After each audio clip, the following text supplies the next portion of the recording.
I suggested going on a vacation during the Christmas holidays, but my husband Raymond brushed it off, claiming he had to work overtime and travel for business. Then I saw a post on social media from his first love, Teresa Janet, showing a picture of Raymond asleep. The caption read, "We're definitely going to have our Christmas baby this time." I took a screenshot and sent it to Raymond with a message, "Good luck with the pregnancy. So, when are we getting divorced?"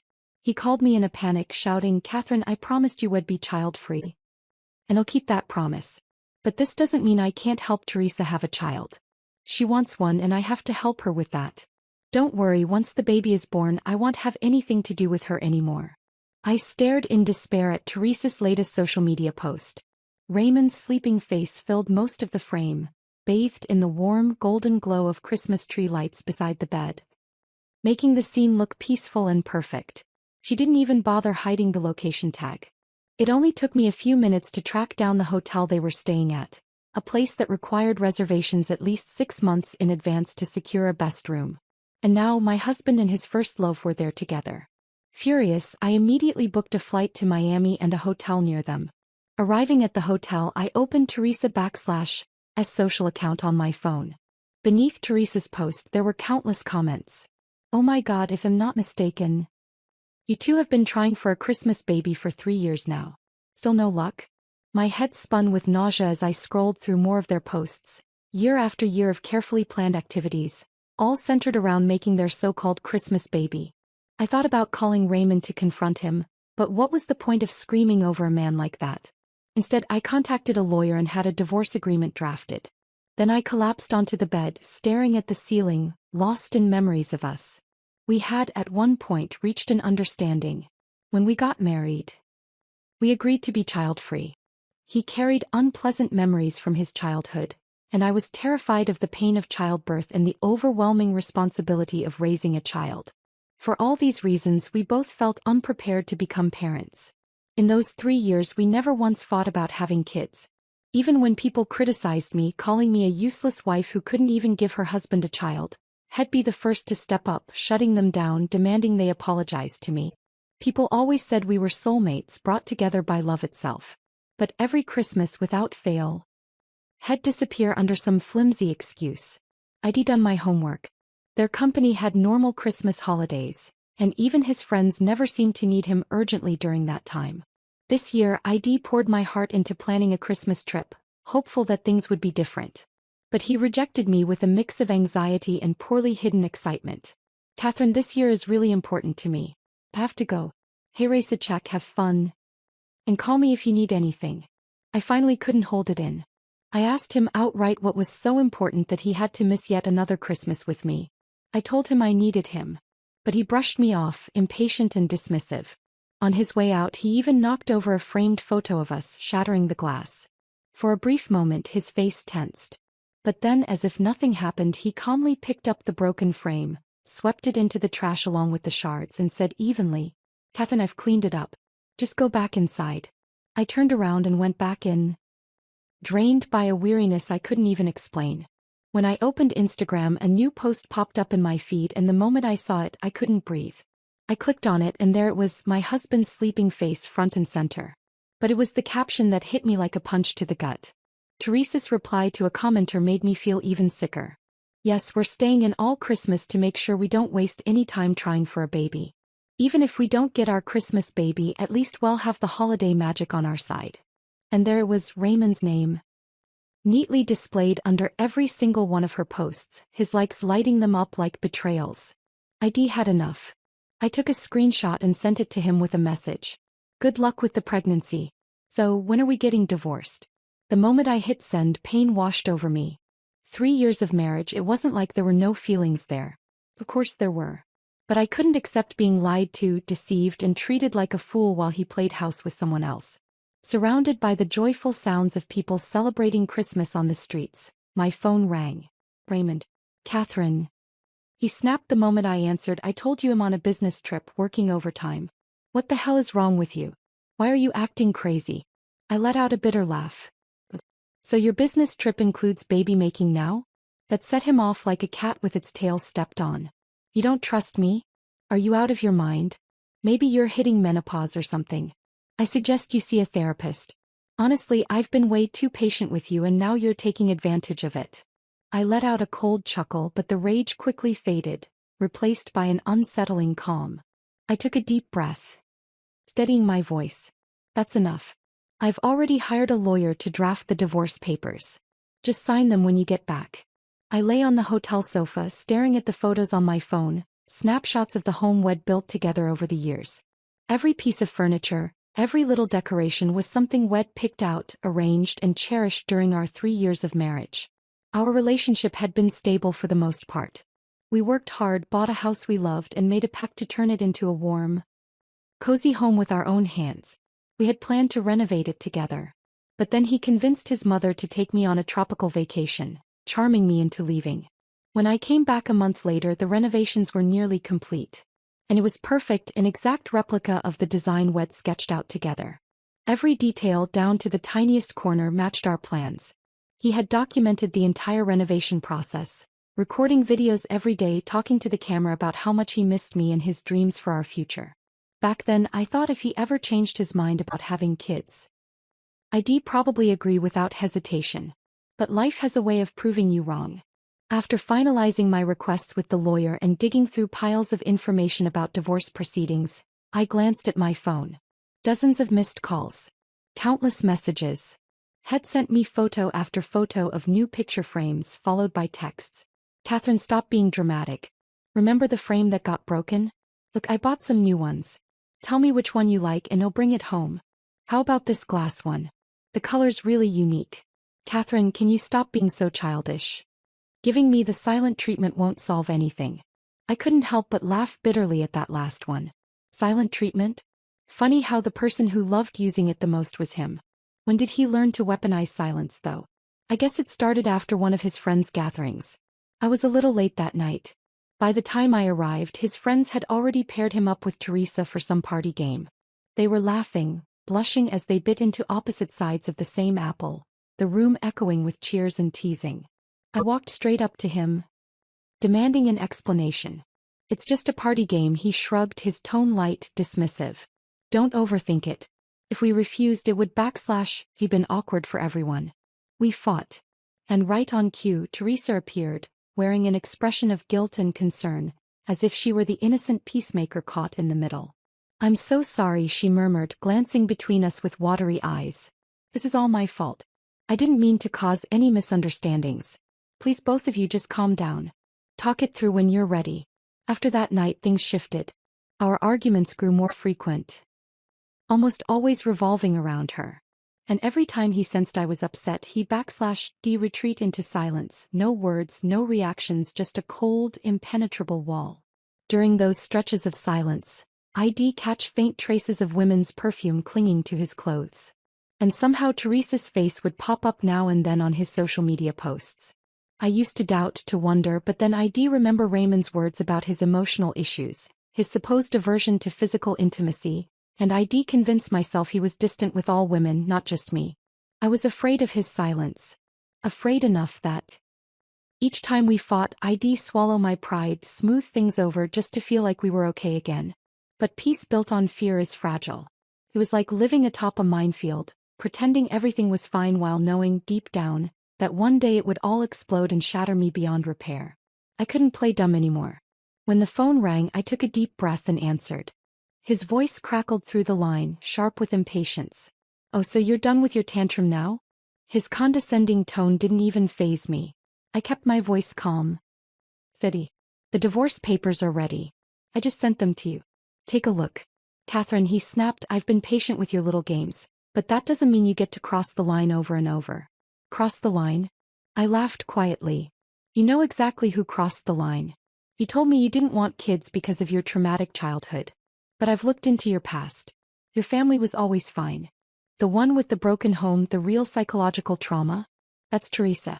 You chose to be child-free for her. And now, to fulfill her wish for a baby. Suddenly physical intimacy isn't such a big deal anymore, is it? There was a pause on the other end, his breathing heavy and uneven. Then his voice came back, colder than before. Being child-free means we don't have kids. That's it. You're not losing anything here. Catherine, I'm just doing her a favor. Stay out of it. She had a rough childhood, she doesn't T want to be married but she really wants a baby. I just want to help my longtime friend for her dream. Can T you just show some sympathy? Well, I can. In fact, that I'm giving you to her. I hope you'll be responsible enough to marry her too. A man who's already tasted betrayal never walks back. I don't believe him. I never will. It had been 2 days since I last contact with Raymond. During those 2 days I barely left the house, sinking deeper into my own thoughts, unsure of what to do next. But then after a while I realized I couldn't stay in this state forever. So I put on my jacket and decided to go out for dinner. The streets were packed with people, all bustling in different directions, but I walked against the crowd, looking for a place to eat. The smell of food in the air made me feel a bit better. I sat down and ordered a Mexican wrap. I'd barely taken a few bites when, to my surprise, I saw Raymond. I thought for sure he'd be busy enjoying some romantic evening with Teresa, but no, he still had time to be out. The moment I saw him, my mood plunged and suddenly the food I had just started to enjoy felt like a chore. His eyes lit up when he saw me. Catherine, what a coincidence running into you here. It was as if he truly thought this was some happy, unexpected reunion. I turned my attention to my bag, pulling out my credit card to pay, but before I could, he had already paid the bill. Catherine, are you still mad at me? All right, it's my fault. Can you forgive me now? He gazed at me with an overly affectionate look, his voice soft, almost pleading, rare for him. But the smell of his cologne hit me and I felt dizzy. I took 2 steps back, a sharp wave of disgust rushing over me. Don't come near me. He smiled, his expression almost mocking. Looks like you're still throwing a tantrum. I've already told you I'm just doing Teresa a favor. It's really no big deal. I didn't even respond, my face frozen in indifference. He furrowed his brows, running a hand through his hair. All right, he continued, trying to steer the conversation elsewhere. Didn't you always want to go on a trip with me for Christmas? I've got a little free time now. How about we book tickets together? I stared at him, deadpan. Do you really have time? He exhaled in relief, a satisfied smile creeping onto his face. He thought I'd forgiven him. But the truth was, I was planning to sit down with him and finally discuss the divorce. Just then a little girl ran into me, her mother quickly apologizing and picking her up with a bright smile. The girl smiled up at me. Sorry, lady. My heart softened unexpectedly. Raymond, of course, went overboard. He looked at the little girl with exaggerated tenderness, saying, It's fine. Don't worry. This lady is very kind. Once the girl and her mother walked away, he turned his gaze back to me. Catherine, see, kids are so adorable. I sighed deeply, unable to stop myself from responding. Yes, they're very cute. Now why don't you go find Teresa? Don't want to miss your baby-making window. He looked at me warily, his voice cautious. Are you really going to throw another tantrum? I pulled out a few bills and handed them over to him, treating it like I was paying for my dinner. I said calmly, Raymond, erase the money for dinner. Remember, I don't owe you anything. But he didn't catch the meaning behind my words. Raymond's phone lit up at the moment and I couldn't help but glance at the screen. Baby was the contact name. He awkwardly answered the call and a woman's coquettish voice came through. It was Teresa. Darling, when are you bringing dinner back? For a moment Raymond seemed flustered. But then he quickly explained, Teresa's been feeling really down lately. She needs me and she's been really tired. I think she might be pregnant, actually. When I first heard him say this, I would have been furious, ready to scream at him. But now, after getting some distance from the situation, I felt strangely calm. Let them do what they want to do. It's their mess, not mine. I didn't respond to his words, and as I turned to leave, he followed me. I've thought about it, he said. I think I should go with you. Let's go home, book the tickets, and plan our trip together. A wave of helplessness crashed over me. I stopped and looked at him, carefully studying his face before replying, I don't want to go on a trip with you anymore. He was visibly taken aback. Why, didn't you always look forward to it? I sighed. It was clear he still didn't understand. I had no more expectations from him. I looked at his tired, dark-circled eyes, at the weariness in his face, yet that smug expression of someone who had just indulged in an affair. He was a completely different person from the one I'd met 3 years ago. Back then he had been pure, clean and handsome with great charm, everyone liked him. But he had always been devoted to me, giving me a sense of security. He would tell me everything, where he was going, when he'd be home, who had met. Except for his vague responses about the Christmas holidays. How had he changed so much? I didn't want to think too deeply about it. My hand brushed against the divorce papers in my bag, and I knew it was time to sit down with him and have a real conversation. Let's go, I said, my voice steady. Let's find a quiet place and talk. The coffee shop was still a bit far. But Raymond suddenly darted into a dessert shop. He stood there, indecisive, looking at cinnamon rolls and donuts. When he caught me watching him, he gave me an awkward glance, then explained with a forced smile, "Catherine, sorry, wait here for a second, let me ask Teresa which one she wants." He moved quickly, grabbing both items. After fumbling with his phone for a moment, he finally relaxed and handed me the donut. I just remembered, Teresa needs to watch her blood sugar during pregnancy. /S really important for her health. So, this donut is for you. Teresa told me to give it to you. I looked at the donut in his hand and couldn't stop myself from laughing bitterly. Raymond, I've never liked donuts. It's clear you've never cared about me at all. He flinched, unable to find the words to explain himself. We had lived together for 3 years. He knew all my habits, all the little things I liked or disliked. And now, after just a few days apart, it seemed like he had completely forgotten everything about me. He carried the desserts, his shoulders slumped, and walked ahead, silent. Every now and then he glanced at me, his expression uneasy. Finally he spoke, his voice a little shaky. "Sorry, Catherine. I've been so busy lately. You wouldn't understand because you never wanted to have kids, but there's so much to take care of when someone's pregnant." I didn't respond and he kept talking, subtly blaming me for being unsympathetic to Teresa. I didn't want to listen anymore. I just muttered, "Sure. Then take care of her, Raymond. Focus on her." He kept rambling on, explaining pregnancy advice and how much effort had been putting into everything. "Catherine," he continued, "where are you staying now? You should move in with us. We have a room available in the place we booked." Just as he said that, his phone rang. His face immediately shifted to one of urgency. "Catherine, Teresa wants a latte and she also wants sushi. Can you help me out? I'm so busy I can't manage it all. Let's split the shopping. We can meet back here after." I stood there, stunned, a cold wave of disbelief washing over me. Last month, when I had asked him to pick up some cupcakes on his way home from work, he had complained it was out of his way, telling me to drink some water instead, saying that if I drank enough, I wouldn't want the cake anymore. I had cried then, feeling hurt and foolish. Now standing here, I felt the weight of everything that had changed. Hearing his words, I felt my face freeze in anger. I replied coldly, "I have things to do. You can buy it yourself." He grabbed my arm, furrowing his brows as he looked at me. "Catherine, how can you be so heartless? You're not pregnant, you get to live so freely. But Teresa, she's carrying a child. So hard for her." His face twisted with a mix of helplessness and frustration. His jaw clenched and his face flushed red. Finally, he managed to suppress his anger and said, "I've always thought you were such an understanding and kind person. When did you become so cold? You won't even help me with this small favor." I didn't react. I reminded myself not to let him see any weakness from me. My voice was as calm as ever. "That's why I've been telling you to hurry up and buy it.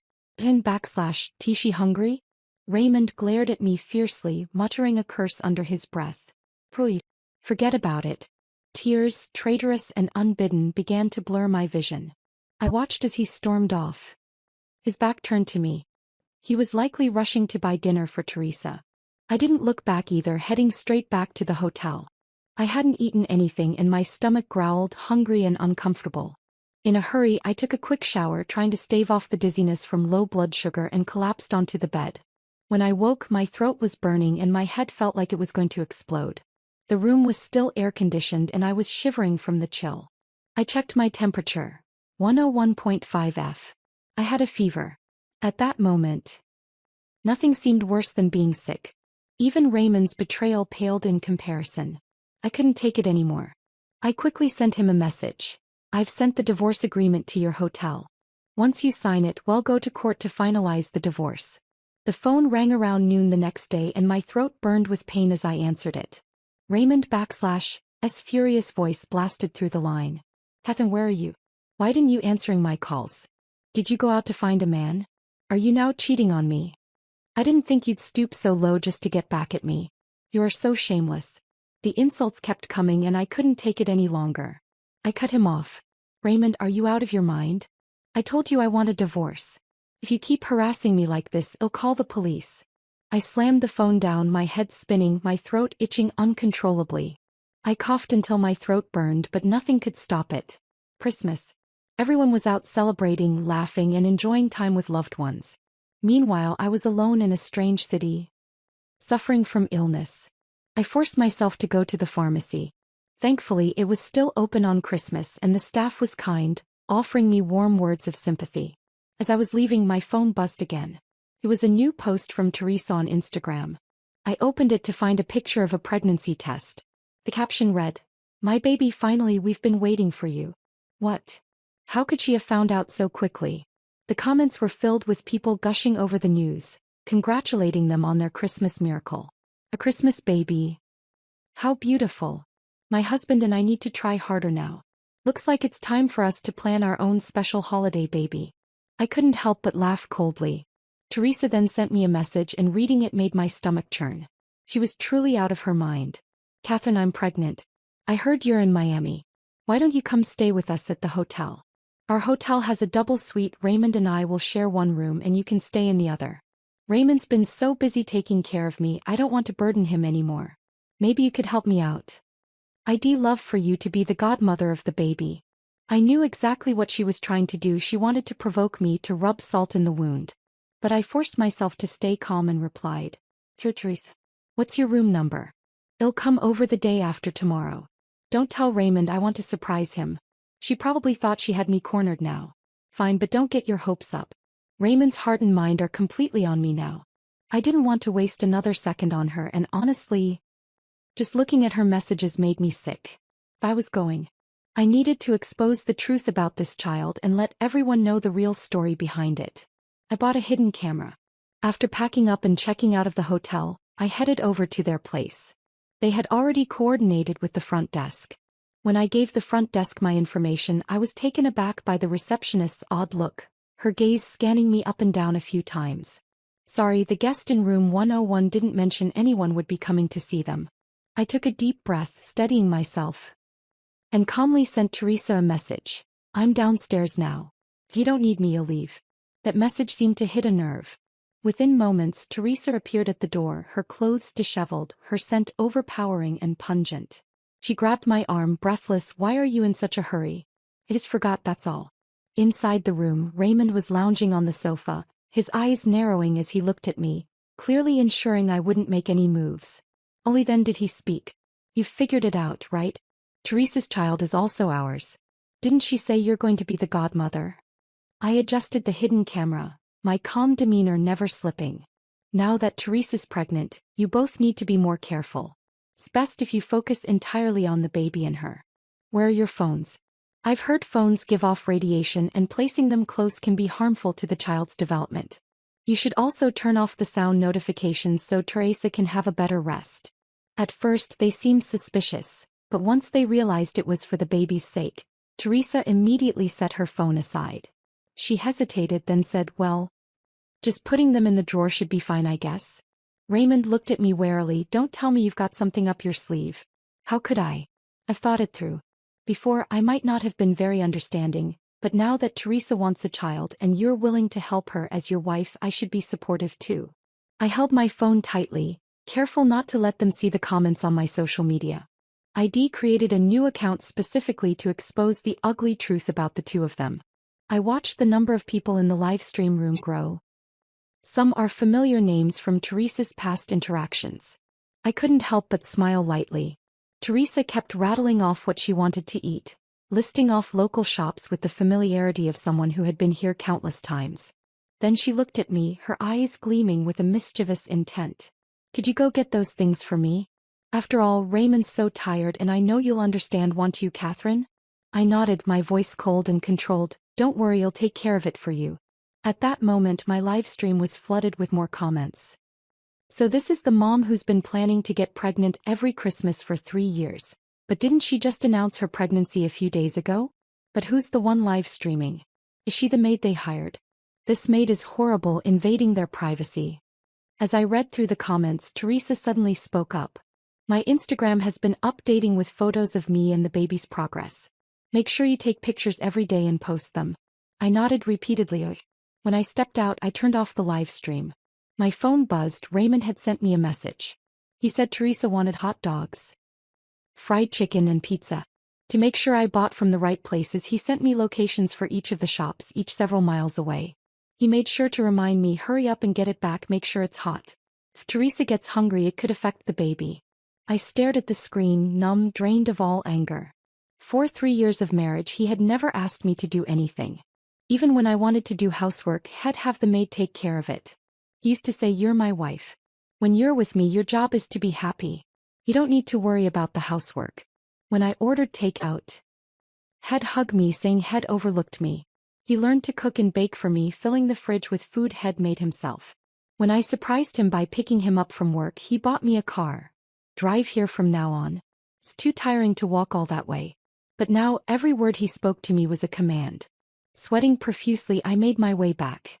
When I walked in, he threw the door open and almost hit me to the ground. "Why it takes so long?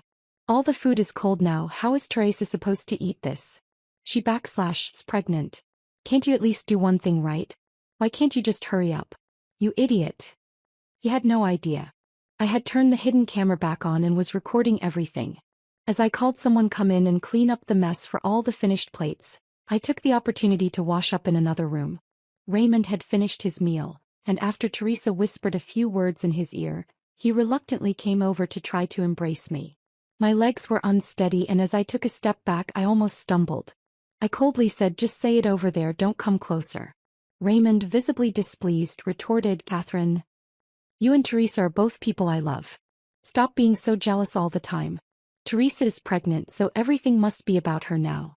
I'm the father and I need to be by her side, taking care of everything. I can't let my guard down for a second." His words immediately sparked an uproar in the live stream. What does this mean? Is this guy openly cheating? Is he out of his mind? Oh my God, does this poor child know that their parents are so shameless? I dropped another bombshell. "Raymond, I've thought it over. It's better if we get divorced first." His fists clenched, and he looked like he was about to strike me. "Catherine, why are you bringing up divorce again? I can see you're not really here to help Teresa. You're just jealous of her. I'm doing this for you. Only if you and Teresa are legitimate will this child get the blessing it deserves." He hesitated, and Teresa's face also changed. "Ray, this is the child we've been praying for 3 years. If you think I'm a burden or that you love Catherine more, just pretend I never said anything." He snapped back to his senses, hugged Teresa tenderly, kissed her and soothed her. "I told you. You and the baby are my future. I'll do anything for you both." Raymond glared at me fiercely, but his expression softened a little. He then spat out, "We'll talk about this privately. I won't allow her to be upset." The two of them then shared a passionate kiss. He grabbed the divorce agreement that had been thrown into the trash along with some dirty tissues and grabbed a pen ready to sign. Seeing this, I felt my heart race with excitement. I quickly took out another copy of the divorce agreement I had prepared. That one was just a draft. This one is the official divorce agreement. Thanks to Teresa's prompting, Raymond finally signed the agreement without even glancing at the contents. Once he finished signing, he didn't immediately hand it to me. Instead, he said, "The child will still call you Mom, right? Well, just say it's our child and have both your parents and mine help take care of them." I paused for a moment and gave him a meaningful smile. "If they agree." At that moment, my phone started vibrating violently. I grabbed the agreement and rushed out the door. It was a call from Raymond's parents. I waited until I was sure Raymond couldn't hear me before I picked up.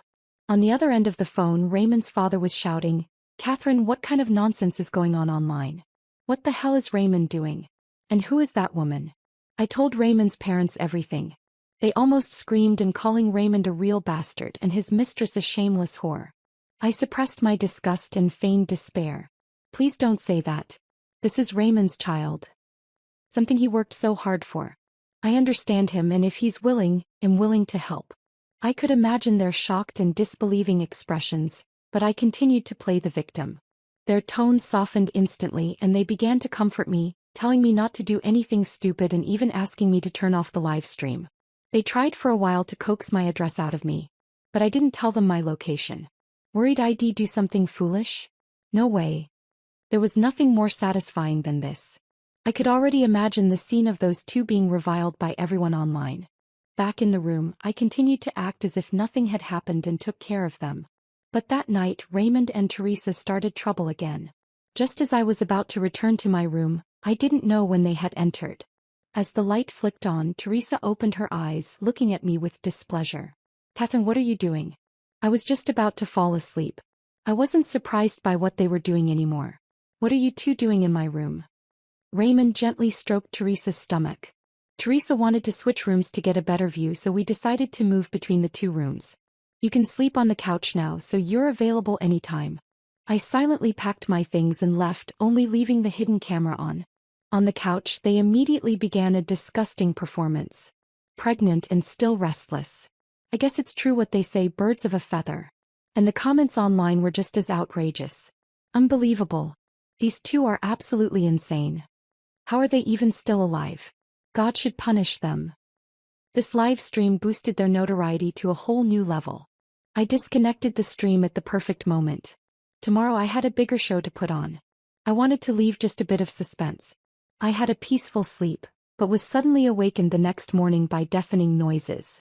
To my shock, both Raymond's parents and mine had arrived overnight. They looked exhausted, but the anger on their faces hadn't diminished at all. It seemed that after I had refused to give them my address, they had somehow tracked me down. Raymond stammered and couldn't find his words when he saw them. Teresa, disheveled and covered in hickeys, screamed and pulled a thin blanket over herself in an attempt to cover up. Raymond's father, a rough farmer with immense strength, slapped Raymond so hard that he fell to the ground, shouting, "You bastard! Aren't you ashamed enough? Not only did you cheat, but you were planning to have a child with your mistress. How shameless!" Teresa began sobbing as she clung to Raymond, pretending to be the victim. "Sir, I'm so sorry, it's all my fault. I was just so desperate for a child, it has nothing to do with Raymond. Get away from me, you whore." Raymond's father snapped. "You can't escape punishment. I will not acknowledge this bastard child in your belly." Raymond glared at me with pure malice. "You bitch. Didn't you promise me that you would treat this child as your own? Why did you call my parents here?" I forced myself to continue playing my part. "I don't know, I didn't tell them anything." But my parents looked at me with regret in their eyes, clutching my hands. They said with guilt, "I'm so sorry, Catherine. We never should have let this happen. We'll make sure you get justice." My mother pulled me aside, looking worried. "Catherine, you need to be clear-headed. Why are you still staying here? Come with me, darling." I smiled and pulled out the pictures Teresa and Raymond had posted on social media. "Mom, don't worry about me. Since we got married, Ray has been working so hard to have a child with Teresa. Now that his dream has come true, I'm happy for him." When my parents saw the photos, they completely lost it. Without thinking, they rushed at Raymond and started hitting him. "Raymond, you bastard. I'm going to kill you." My father, so angry he couldn't speak, just kept punching him in silence. Meanwhile, the hidden camera continued recording everything quietly. At first, Raymond was too stunned to fight back, but as the beating went on, he started to show signs of anger. "Enough. I was just giving her a child. Catherine and I agreed to not have kids, I had no choice." Then, his eyes burning with fury, he glared at me. "Is this your doing? You can't stand to see Teresa have a child, Catherine. You've always been this vicious, I'm seeing it now." Raymond's father stood there in disbelief. "You cheated and now you're blaming Catherine." But Raymond continued to try and twist the narrative. "Catherine, I've seen through your schemes. A selfish, evil woman like you doesn't deserve to be my wife. I was planning to treat you well, but now you've lost your chance. I'm marrying Teresa, and nobody is going to stop our child from being born." This was exactly what I wanted, but unfortunately, the divorce proceedings had already been finalized and the divorce papers hadn't been issued yet. I sighed, and my parents misunderstood my reaction. They thought I had given up, and in their anger, they increased the intensity of their beating on Raymond. Raymond's parents didn't say a word but silently allowed my parents to continue. After a few more hits, Raymond began to lose strength and eventually passed out. Teresa too was so frightened that she fainted. We called an ambulance and they were taken away, the disgraceful scene being all over the news, trending on social media. In the hospital, they were both rushed to the emergency room. Raymond was unexpectedly diagnosed with kidney failure, and the doctors warned that if he didn't take care of his health, he might not have long to live. As for Teresa, it was even more absurd, she wasn't pregnant at all. The baby she claimed to be carrying was actually a uterine fibroid. The pregnancy test had been false. A reporter, eager for a scoop, had managed to get past the hospital's security and was interviewing them. When I arrived, I overheard the question. "What are your plans now that your Christmas baby turned out to be a uterine fibroid?" Raymond, already reeling from the shock of his kidney failure diagnosis, became so enraged that his blood pressure shot up. And he started shaking uncontrollably. Soon after, the news went viral with a headline. "Cheating husband still alive, vows to try again for baby." The online reactions were ruthless, and people mocked them relentlessly on their social media pages. I watched the comments pour in, feeling oddly satisfied. Since my parents had found us at the hotel and heard everything ID said, they thought I had lost my mind. They were also afraid I might feel sorry for Raymond and want to reconcile. So they took me away from all the chaos, bringing me back home to let me rest and recover for a while. Once home, I told them everything, every detail of my plans. They sat in silence for a long time before my dad finally patted my shoulder and said, "We support you." I found myself in my mom's arms, feeling an overwhelming sense of relief and, perhaps for the first time, a pang of regret for everything that had happened. When Raymond appeared in front of me again, he looked sickly and emaciated, completely unrecognizable. "Catherine," he croaked, "I love you and only you. Please come back home. I need you." I tilted my head, confused. "What about Teresa?" His brow furrowed in irritation. "I'll deal with her next year. I don't want to see her this year." I felt nauseous. His words made it clear he wasn't ruling out getting back together with Teresa, just not right now. I lowered my gaze and said nothing, not bothering to respond to him. Just as Raymond's phone rang, he sluggishly answered it, glancing awkwardly at me before saying, "Catherine, Teresa doesn't have enough money for the surgery." "How much do you have? Please give me some." "You can forget it, Raymond. Even if I had money, I wouldn't give you a single cent." Raymond was about to get angry when people around us started pointing fingers and whispering, "Isn't this the scumbag who cheated and had his wife serve his mistress? Can you believe he has the nerve to show up here? He's truly shameless, doesn't even feel embarrassed. If I were him, I'd be too ashamed to even think about coming back to my ex-wife." Hearing this, Raymond's face turned bright red. Without saying another word, he turned and fled. Once he was gone, a neighbor approached me and said, "Catherine, don't feel bad. Leaving him is the best thing for you. You're free now. You've been such a good girl. The sooner you left, the better it was. Your future will only get better." I smiled and nodded. But in the following months, Raymond's ghost kept haunting me. He relentlessly tried to get back together, showing up at my workplace multiple times, bringing me roses and cakes, pretending to be all heartfelt. "Catherine, I'm just trying to fulfill the wish of a poor woman." Poor woman? I thought bitterly. He had once pampered Teresa like a precious jewel, but now the tables had turned. I shrugged indifferently. "Yes, you're just trying to give another woman a home. Go ahead, you can now live openly with her and have children together." "Catherine," Raymond said with desperation in his voice, "all our 3 years of effort are wasted. The baby's gone and she's miserable every day, but I don't care anymore. I only care about you. Can we get back together?" I looked around coldly and pointed at the world around us. "When will you wake up? I don't love you anymore." With that, I walked away, and for a long time after, I didn't see Raymond. The next time I did, I saw him on the street with a woman, struggling and fighting. Looking closer, I realized it was Teresa. She no longer had the same confident, beautiful look from before. Her cheeks were sunken and her eyes were bloodshot.